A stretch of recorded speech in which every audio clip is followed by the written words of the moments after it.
Genesis 18:17-21. At sinabi ng Panginoon, ililihim ko ba kay Abraham ang aking gagawin?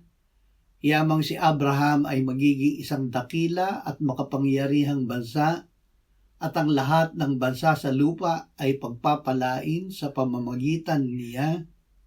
Hindi, sapagkat siya ay aking pinili upang kanyang tagubilinan ang kanyang mga anak at sambahayan pagkamatay niya, na maingatan ang daan ng Panginoon sa pamamagitan ng paggawa ng kabanalan at kahatulan, upang maibigay ng Panginoon kay Abraham ang ipinangako niya sa kanya.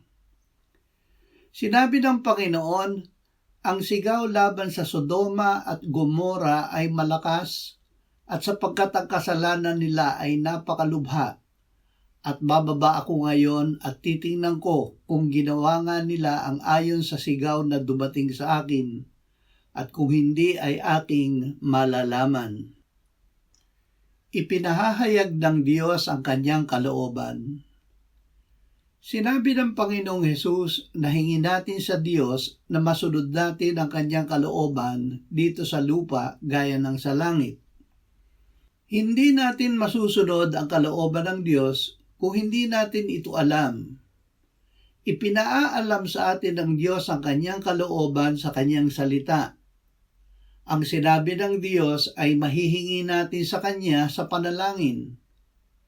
Sinabi ng Diyos kay Abraham na lilipulin niya ang Sodoma at Gomora dahil sa malaki nilang kasalanan.